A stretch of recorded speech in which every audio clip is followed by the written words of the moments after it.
ನಮಸ್ಕಾರ. ಕಾಫಿ ಆಯ್ತಾ ಸ್ನೇಹಿತರೆ? ಮೊನ್ನೆಯಿಂದ ಒಂದು ಬಹುದೊಡ್ಡ ಅಭಿಯಾನ ನಡೀತಾ ಇದೆ. ಅದೇನಂತ ಹೇಳಿದ್ರೆ, ನಮ್ಮ ದೇಶದಲ್ಲಿ ಸನಾತನ ಧರ್ಮ ರಕ್ಷಣಾ ಬೋರ್ಡ್ ಅನ್ನುವ ಒಂದು ಸಮಿತಿಯನ್ನ ರಚಿಸಬೇಕು. ಈ ಮುಖಾಂತರ ನಾವು ಸನಾತನ ಧರ್ಮವನ್ನ ರಕ್ಷಣೆ ಮಾಡ್ಲಿಕ್ಕೆ ಏನೆಲ್ಲ ಸ್ಟೆಪ್ಸ್ ಬೇಕೋ ಆ ಸ್ಟೆಪ್ಸ್ ಅನ್ನು ತಗೋಬೇಕು ಅಂತ ಕೂಡ ಒಂದು ಅಭಿಯಾನ ಪ್ರಾರಂಭ ಆಗಿದೆ. ಈ ಅಭಿಯಾನ ಪ್ರಾರಂಭ ಆಗ್ಲಿಕ್ಕೆ ಅಂದ್ರೆ ಈ ಅಭಿಯಾನಕ್ಕೆ ಅಡಿಗಲ್ಲಿಟ್ಟವರು ಯಾರು ಅಂತ ಹೇಳಿದ್ರೆ ಫೇಮಸ್ ನಟ ಪವನ್ ಕಲ್ಯಾಣ್. ನಿಮ್ಗೆ ಗೊತ್ತಿದೆ, ಇವರು ಆಂಧ್ರದ ಡೆಪ್ಯೂಟಿ CM ಆಗಿದ್ದಾರೆ. ಇದರ ಪ್ರಾರಂಭ ಆಗಲಿ ಮುಖ್ಯ ಕಾರಣ ಏನು ಅಂತ ಹೇಳಿದ್ರೆ, ತಿರುಪತಿಯಲ್ಲಿ ನಡೆದಿರುವಂತಹ ಈ ಲಡ್ಡು ವಿವಾದ. ಅದ್ರ ಬಗ್ಗೆ ನಾವು ಪುನಃ ಹೇಳಲು ನಿಮ್ಗೆಲ್ರಿಗೂ ಗೊತ್ತೇ ಇದೆ. ಯಾಕಂದ್ರೆ ಅದೀಗ ಒಂದು ರೀತಿ ನ್ಯಾಷನಲ್ ನ್ಯೂಸ್ ಆಗಿಬಿಟ್ಟಿದೆ. ಎಲ್ಲ ಕಡೆಯಿಂದನೂ ಅದ್ರ ಬಗ್ಗೆ ಚರ್ಚೆ ನಡೀತಾ ಇದೆ. ಅದೇ ರೀತಿಯಲ್ಲಿ ಎನ್ಕ್ವೈರೀಸ್ ಕೂಡ ಪ್ರಾರಂಭ ಆಗಿದೆ. ನೋಡೋಣ ಯಾರ ಮೇಲೆ ಕ್ರಮ ಕೈಗೊಳ್ತಾರೆ, ಯಾರನ್ನ ಜೈಲಿಗೆ ಕಳಿಸ್ತಾರೆ, ಯಾರನ್ನ ಶಿಕ್ಷೆಗೊಳಪಡಿಸ್ತಾರೆ, ಅದನ್ನ ನಾವು ಮುಂದೆ ಕಾದು ನೋಡ್ಬೇಕಾಗಿದೆ. ಒಟ್ಟಾರೆ ಮೇಲೆ ಅದ್ರ ಬಗ್ಗೆ ಏನೋ ಒಂದು ಇನಿಷಿಯೇಟಿವ್ ನಡೀತಾ ಇದೆ. ಇದರಿಂದಾಗಿ ಎಲ್ಲೋ ಒಂದು ರೀತಿ ಹಿಂದೂ ಧರ್ಮಕ್ಕೆ ಕೂಡ ಒಳ್ಳೇದು ಆಗ್ಬಹುದು ಅನ್ನೋ ಒಂದು ಭಾವನೆ ಕೂಡ ಬರ್ತಾ ಇದೆ. ಇದಕ್ಕೆ ಮುಖ್ಯ ಕಾರಣ ಅಂದ್ರೆ ಈ ಒಂದು ಬೋರ್ಡ್ನ ಯಾಕೆ ಮಾಡಬೇಕು ಅಂತ ತಿಳ್ಕೊಂಡು ಹೇಳ್ತಾ ಇರೋದು ಅಂತ ಹೇಳಿದ್ರೆ, ನಮ್ಮ ಧರ್ಮವನ್ನು ನಾವು ಉಳಿಸ್ಕೊಳ್ಳಿಕ್ಕೆ ಹೋರಾಡಬೇಕಾದಂಥ ಸಮಯ ಬಂದಿದೆ ಅನ್ನೋ ಒಂದು ಭಾವನೆ ಎಲ್ರಿಗೂ ಬರ್ಲಿಕ್ಕೆ ಶುರುವಾಗಿದೆ. ಇದಕ್ಕೆ ಮುಖ್ಯ ಕಾರಣ ನಮ್ಮ ರಾಜಕಾರಣಿಗಳು. ಯಾಕಂತ ಹೇಳಿದ್ರೆ ಈ ರಾಜಕಾರಣಿಗಳು ಯಾವ ರೀತಿ ಡಿವೈಡ್ ಮಾಡಿಕೊಂಡು ನಮ್ಮ ಧರ್ಮವನ್ನು ಒಡೆಯೋ ಕೆಲಸವನ್ನು ಮಾಡ್ತಾರೆ. ಅದೇ ರೀತಿಯಲ್ಲಿ ಜಾತಿ, ನಮ್ಮ ಹಿಂದೂ ಧರ್ಮದಲ್ಲಿರುವಂತಹ ಬಹುದೊಡ್ಡ ಸಮಸ್ಯೆ ಜಾತಿ ಸಮಸ್ಯೆ. ಈ ಜಾತಿ ಮಧ್ಯೆ ಈಗ ವಿಷ ಬೀಜ ಇಡ್ತಾ ಇದ್ದಾರೆ, ಬೆಂಕಿ ಹಚ್ಚುತ್ತಾ ಇದ್ದಾರೆ. ಈ ರೀತಿ ಮಾಡ್ಕೊಂಡು ಅವ್ರನ್ನ ಓಟ್ಗಳನ್ನ ಡಿವೈಡ್ ಮಾಡಿಕೊಂಡು ಅವರು ಅಧಿಕಾರ ಹಿಡಿಬೇಕು.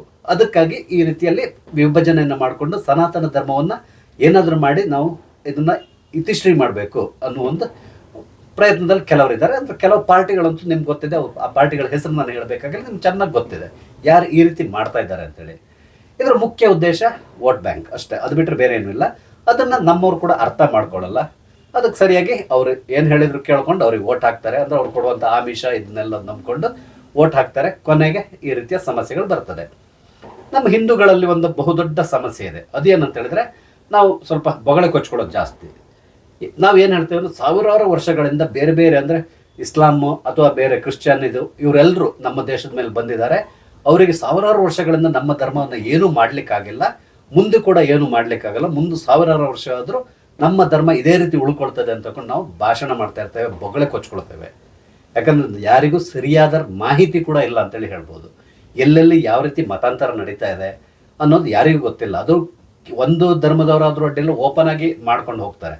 ಆದರೆ ಇನ್ನೊಂದು ಧರ್ಮದವರು ಇದ್ದಾರೆ, ಅವರು ತುಂಬ ಸೈಲೆಂಟ್ ಆಗಿ ಸೀಕ್ರೆಟ್ ಆಗಿ ಮಾಡ್ಕೊಂಡು ಹೋಗ್ತಾ ಇದ್ದಾರೆ. ಯಾಕಂದ್ರೆ ಅವರು ಮಾಡಿರೋದು ಕೂಡ ಯಾರಿಗೆ ಗೊತ್ತಾಗಲ್ಲ. ಆ ರೀತಿಯಲ್ಲಿ ನಡೀತಾ ಇದೆ. ಅದು ಯಾರು ಅನ್ನೋದು ನಿಮಗೆ ಗೊತ್ತೇ ಇದೆ. ಯಾಕಂದ್ರೆ ನಾನು ಯಾವುದೇ ಧರ್ಮದವರ ಹೆಸರು ಹೇಳಲಿಕ್ಕೆ ಹೋಗಲ್ಲ. ಅದನ್ನು ನೀವು ಅರ್ಥ ಮಾಡ್ಕೋಬೇಕು. ಅದಕ್ಕೆ ಕಾರಣ ಕೂಡ ನಾವೇ, ಬೇರೆ ಇನ್ಯಾರು ಅಲ್ಲ. ಆಸ್ ಎ ಹಿಂದೂ ನಾನು ಇದನ್ನ ಹೇಳ್ಕೊತಾ ಇದ್ದೇನೆ.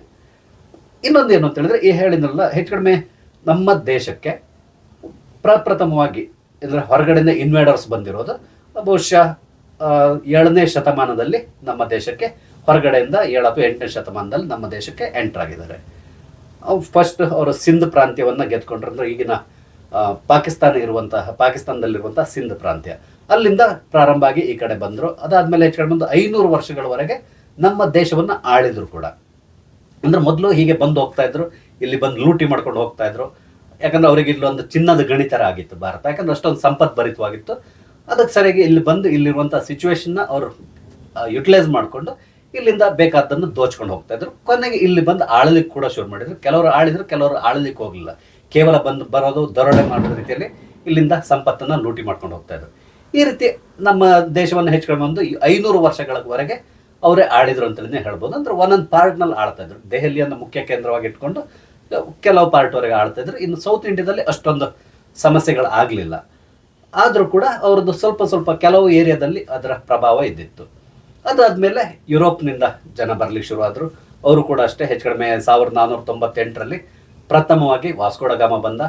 ಆ ನಂತರ ಶುರುವಾಯಿತು ಯುರೋಪಿಯನ್ಸ್ ಇಲ್ಲಿ ಬರಲಿಕ್ಕೆ ಶುರುವಾದರು. ಅದ್ರ ಜೊತೆಗೆ ಅವರ ಧರ್ಮವನ್ನು ಕೂಡ ಇಲ್ಲಿ ಪ್ರಸಾರ ಮಾಡಲಿಕ್ಕೆ ಶುರು ಮಾಡಿದರು. ಇದೆಲ್ಲ ಆಯಿತು ಬಿಡಿ. ಕೊನೆಗೆ ಸ್ವಾತಂತ್ರ್ಯ ಸಿಕ್ತು, ಮುಗೀತಲ್ಲಿಗೆ ಒಂದು ಅಧ್ಯಾಯ ಮುಗೀತು ಅಂತ ಹೇಳ್ಕೊಳ್ಳುವಾಗ ಮತ್ತು ನಂತರ ಬಂದವರು ಏನು ಮಾಡಿದರು, ಅವರು ಕೂಡ ಅಷ್ಟೇ ಅವರಿಗೆ ಈ ಬ್ರಿಟಿಷರು ಕಲಿಸಿ ಹೋಗಿರುವಂತಹ ಈ ಡಿವೈಡ್ ಆ್ಯಂಡ್ ರೂಲ್ ಪಾಲಿಸಿ ಏನಿದೆ ಅದನ್ನು ಇವ್ರು ಮಾಡ್ಕೊಂಡು ಹೋಗಬೇಕಿತ್ತಲ್ಲ. ಸೊ ಅದಕ್ಕೆ ಸರಿಯಾಗಿ ಪುನಃ ಧರ್ಮವನ್ನು ಒಡಿಲಿಕ್ಕೆ ಶುರು ಮಾಡಿದರು. ಅವ್ರಿಗೆ ಬೇಕಾದಂತಹ ಭಾಳಷ್ಟು ಎಜೆಂಡಾಗಳನ್ನ ಇಲ್ಲಿ ಇಂಪ್ಲಿಮೆಂಟ್ ಮಾಡಲಿಕ್ಕೆ ಶುರು ಮಾಡಿದರು. ಅದೇ ರೀತಿಯಲ್ಲಿ ಹಿಂದೂ ಧರ್ಮಕ್ಕೆ ಕೂಡ ಕೆಲವೊಂದು ರೆಸ್ಟ್ರಿಕ್ಷನ್ಸ್ನ ಹೇರಿದರು.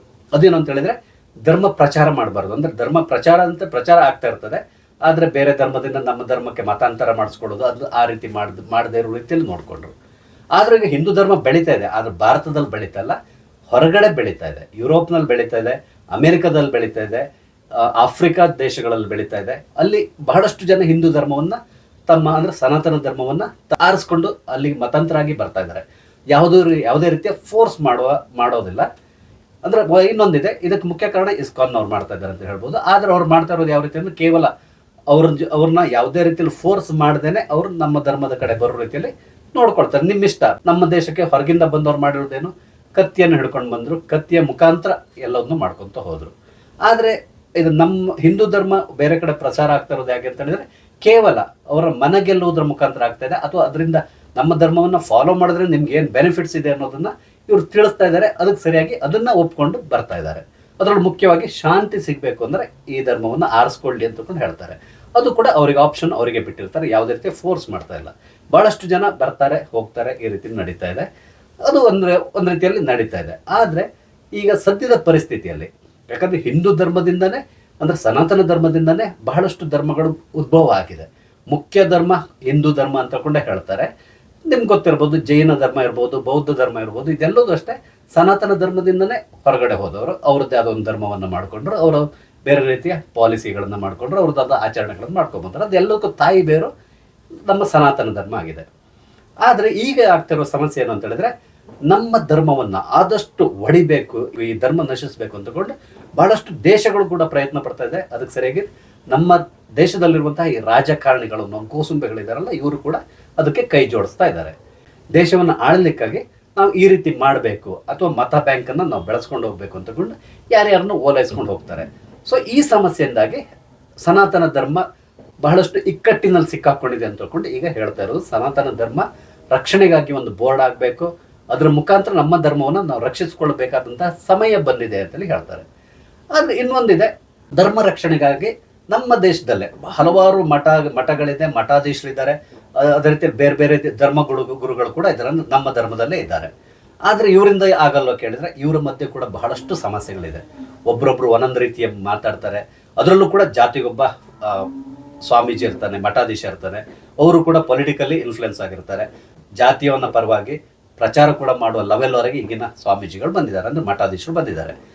ಅದು ಹೆಚ್ಚಾಗಿ ನಿಮ್ಗೆ ಉತ್ತರ ಕರ್ನಾಟಕದಲ್ಲಿ ಸ್ವಲ್ಪ ಜಾಸ್ತಿನೇ ಇದೆ. ನಮ್ಮ ಕರ್ನಾಟಕದ ಬಗ್ಗೆ ಮಾತಾಡಬೇಕು ಅಂತ ಹೇಳಿದ್ರೆ ಈ ರೀತಿ ಬರ್ತಾ ಇದ್ದಾರೆ. ಅವರು ಕೂಡ ಅಷ್ಟೇ, ಅವ್ರಿಗೆ ಎಜೆಂಡಾ ಏನೂ ಇಲ್ಲ. ಅವ್ರ ಮಠಕ್ಕೆ ಏನಾದರೂ ಸಿಗ್ತದ, ಬೆನಿಫಿಟ್ ಸಿಗ್ತದ, ಅಷ್ಟು ಮಾತ್ರ ನೋಡ್ತಾರೆ ಹೊರತು ಅದರಿಂದ ಧರ್ಮಕ್ಕೆ ಈ ಪಾರ್ಟಿಯೋ ಅಥವಾ ಇನ್ನೊಂದೋ ಯಾರೋ ಬರೋದ್ರಿಂದ, ಅವ್ರು ಯಾರ ಪರವಾಗಿ ಮಾತಾಡ್ತಾರೋ ಅವ್ರು ಬರೋದ್ರಿಂದ ನಮ್ಮ ಧರ್ಮಕ್ಕೆ ಏನಾದರೂ ಸಮಸ್ಯೆ ಆಗ್ತದ ಅದನ್ನ ಯೋಚನೆ ಮಾಡಲ್ಲ. ಅದು ಬಿಟ್ಟು ಬೇರೆ ಎಲ್ಲದೂ ಮಾಡ್ತಾರೆ ಅವರು.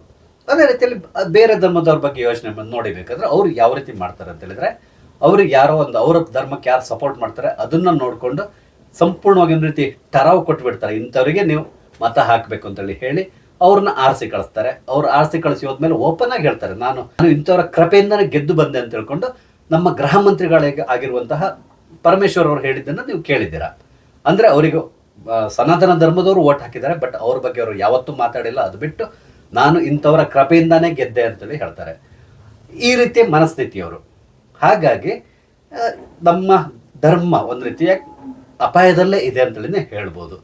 ನಾವು ಬಗಳ ಕೊಚ್ಕೊಳ್ಳೋದನ್ನ ಬಿಟ್ಟು ಇದ್ರ ಬಗ್ಗೆ ನಾವು ಯೋಚನೆ ಮಾಡಬೇಕಾಗಿ ಬಂದಿದೆ. ಅದಕ್ಕಾಗಿ ಪವನ್ ಕಲ್ಯಾಣ್ ಈಗ ಕೊಟ್ಟಿರುವಂತಹ ಈ ಒಂದು ಹೇಳಿಕೆ ಇದೆಯಲ್ಲ, ಅಥವಾ ಮಾಡಿರುವಂತಹ ಟ್ವೀಟ್, ಇದು ತುಂಬಾ ಇಂಪಾರ್ಟೆಂಟ್ ಅನಿಸ್ತದೆ. ಇದು ಸರಿಯಾದ ಸಮಯ ಅಂತ ಹೇಳ್ಕೊಂಡು ಅವ್ರು ಹೇಳಿದ್ದಾರೆ. ನಾನು ಯಾವುದೇ ಪಕ್ಷದ ಪರವಾಗಿ ಮಾತಾಡ್ತಾ ಇಲ್ಲ. ಪಕ್ಷಗಳು ಬರ್ತವೆ ಹೋಗ್ತವೆ, ಅವ್ರಿಗೆ ಬೇಕಾದ ಅಜೆಂಡಾಗಳನ್ನ ಅವ್ರು ಇಂಪ್ಲಿಮೆಂಟ್ ಮಾಡ್ತಾರೆ, ಅದರಿಂದ ಬೆನಿಫಿಟ್ ತಗೊಂತಾರೆ. ನಾಳೆಗೆ ಇಲ್ಲೇನಾದ್ರು ಸಮಸ್ಯೆ ಆದರೆ ಈ ಪಕ್ಷದ ಅಥವಾ ನಮ್ಮ ರಾಜಕಾರಣಿಗಳಿದ್ದಾರಲ್ಲ, ಅವ್ರು ಏನು ಮಾಡ್ತಾರೆ, ಬೇರೆ ದೇಶಕ್ಕೆ ಹೋಗಿ ಆರಾಮದಲ್ಲಿ ಸೆಟ್ಲ್ ಆಗ್ತಾರೆ. ಯಾಕಂದ್ರೆ ಅವರಿಗೆ ಎಲ್ಲ ರೀತಿ ವ್ಯವಸ್ಥೆ ಇರ್ತಾರೆ, ಹಣ ಕೂಡ ಮಾಡ್ಕೊಂಡಿರ್ತಾರೆ, ಬೇರೆ ಬೇರೆ ಬ್ಯಾಂಕ್ಗಳಲ್ಲಿ ದುಡ್ಡಿಟ್ಟಿರ್ತಾರೆ, ಸ್ವಿಸ್ ಬ್ಯಾಂಕಲ್ಲೂ ಇಟ್ಕೊಂಡಿರ್ತಾರೆ. ಅವ್ರು ಆರಾಮದಲ್ಲಿ ಬೇರೆ ದೇಶಕ್ಕೆ ಹೋಗಿ ಸೆಟ್ಲ್ ಆಗ್ತಾರೆ. ಆದರೆ ಸಮಸ್ಯೆಯಲ್ಲಿ ಸಿಕ್ಕಾಕೊಳ್ಳೋದು ಶ್ರೀಸಾಮಾನ್ಯರು. ನಿಮ್ಗೆ ಗೊತ್ತಿದೆಯಲ್ಲ, ಅಫ್ಘಾನಿಸ್ತಾನದಲ್ಲಿ ಅಲ್ಲಿ ಸಮಸ್ಯೆ ಆದಾಗ ಏನಾಯ್ತು ಹೇಳಿ. ವಿಮಾನದಲ್ಲಿ ಯಾವ ರೀತಿಯಲ್ಲಿ ಹೋಗ್ತಾ ಇದ್ರು ಅಂದ್ರೆ, ಸಿಟಿ ಬಸ್ಗಳಲ್ಲಿ ನೇತಾಡ್ಕೊಂಡು ಹೋಗ್ತಾರಲ್ಲ, ಅಥವಾ ಕೆಲವೊಮ್ಮೆ ಟ್ರೈನ್ಗಳಲ್ಲಿ ನೇತಾಡ್ಕೊಂಡು ಹೋಗ್ತಾರೆ, ಅಥವಾ ಮೇಲ್ಗಡೆ ಕೂತ್ಕೊಂಡು ಹೋಗ್ತಾರೆ. ಆ ರೀತಿಯಲ್ಲಿ ಫ್ಲೈಟ್ನಲ್ಲಿ ಹೋಗಿದ್ದನ್ನು ಕೂಡ ನೀವು ನೋಡಿದ್ರೆ, ಯಾಕಂದ್ರೆ ಕೊನೆ ಪ್ರಾಣ ಭಯದಿಂದ ಎಲ್ಲೆಲ್ಲಿಗೂ ಓಡಿ ಹೋಗ್ತಾರೆ. ಆ ಸಮಸ್ಯೆ ಕೂಡ ಬರ್ತದೆ. ಅಂದ್ರೆ ನಿರಾಶ್ರಿತರಾಗಿ ಬೇರೆ ದೇಶಕ್ಕೆ ಹೋಗ್ತಾರೆ. ಆದ್ರೆ ರಾಜಕಾರಣಿಗಳು ಆ ಥರ ಆಗಲ್ಲ. ಅವರು ಎಲ್ಲ ರೀತಿ ವ್ಯವಸ್ಥೆ ಮಾಡ್ಕೊಂಡೇ ಹೋಗ್ತಾರೆ. ಇಲ್ಲಿ ಜಗಳ ಹಚ್ಚಿ ಇಲ್ಲಿ ಎಲ್ಲ ಪ್ರಾಬ್ಲಮ್ ಮಾಡ್ಕೊಂಡು, ಯಾಕಂದ್ರೆ ಅವ್ರ ಮಕ್ಕಳಾಗ್ಲಿ ಯಾರು ಇಲ್ಲಿರೋಲ್ಲ, ಎಲ್ಲರೂ ಬೇರೆ ಕಡೆ ಎಲ್ಲ ಇರ್ತಾರೆ. ಅವ್ರ ಸಿಟಿಸನ್ಶಿಪ್ ಅಲ್ಲಿ ಈಸಿಯಾಗಿ ಸಿಗ್ತದೆ, ಅಲ್ಲಿ ಹೋಗ್ಬಿಡ್ತಾರೆ. ಸಮಸ್ಯೆ ಆಗೋದು ಇಲ್ಲಿರುವಂತಹ ಮೂಲ ನಿವಾಸಿಗಳು ಅಥವಾ ಇಲ್ಲೇ ಉಳ್ಕೊಳ್ಳುವಂಥವರಿಗೆ ಸಮಸ್ಯೆ ಆಗ್ತದೆ. ಅದಕ್ಕೆ ಮುಖ್ಯವಾಗಿ ಸನಾತನ ಧರ್ಮ ಉಳಿದ್ರೆ ಇದೆಲ್ಲ ನಾವು ನೆಮ್ಮದಿಯಲ್ಲಿ ಇರ್ಬೋದು. ನೀವು ಹಲವಾರು ದೇಶಗಳಲ್ಲಿ ಈಗ ನೋಡ್ತಾ ಇದ್ದೀರಾ ಏನು ನಡೀತಾ ಇದೆ ಅಂತೇಳಿ. ಆಯಾ ಒಂದೇ ಧರ್ಮದವ್ರು ಇದ್ರೂ ಕೂಡ ಅವರೊಳಗಡೆ ಸಮಸ್ಯೆಗಳು ಪ್ರತಿದಿನ ಅಲ್ಲಿ ಬೇರೆ ಬೇರೆ ಸ್ಫೋಟಗಳಾಗ್ತಾ ಇದೆ, ಏನೇನೋ ಸಮಸ್ಯೆಗಳಲ್ಲಿ ಅವರೇ ಒದ್ದಾಡ್ತಾ ಇದ್ದಾರೆ. ಅಂಥದ್ರಲ್ಲಿ ಸದ್ಯಕ್ಕೆ ನಮ್ಮ ದೇಶ ನೆಮ್ಮದಿಯಾಗಿದೆ. ಅದಕ್ಕೆ ಮುಖ್ಯ ಕಾರಣ ಏನಂದ್ರೆ ಇಲ್ಲಿ ಸನಾತನ ಧರ್ಮದವರೇ ಜಾಸ್ತಿ ಇರೋದೇ ಮುಖ್ಯ ಕಾರಣ ಅಂತ ಕೊಂಡು ಹೇಳ್ಬೋದು. ಹಾಗಾಗಿ ಈಗ ಏನು ಅಭಿಯಾನ ನಡೀತಾ ಇದೆ ಇದನ್ನು ನಾವು ಸಮರ್ಥಿಸ್ಬೋದು. ಯಾವುದೇ ಕಾರಣಕ್ಕೆ ಇದನ್ನು ಸರಿ ಅಲ್ಲ ಅಂತೇಳಿ ಹೇಳುವ ಸಾಧ್ಯತೆಗಳು ಕೂಡ ಇಲ್ಲ. ಹಾಗಾಗಿ ಸ್ನೇಹಿತರೆ, ನನ್ನ ಅಭಿಪ್ರಾಯವನ್ನು ನಾನು ನಿಮ್ಮ ಹತ್ರ ಹೇಳ್ಕೊಂಡಿದ್ದೇನೆ. ನಾನು ಹೇಳಿದ್ದು ಸರಿನಾ ತಪ್ಪ ಅನ್ನೋದನ್ನು ನೀವು ಯೋಚನೆ ಮಾಡಿ. ಸನಾತನ ಧರ್ಮದವನಾಗಿ ನಾನು ಈ ಮಾತನ್ನು ಹೇಳ್ತಾ ಇದ್ದೇನೆ.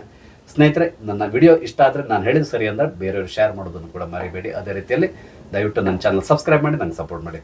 Thank you. ಜೈ ಹಿಂದ್.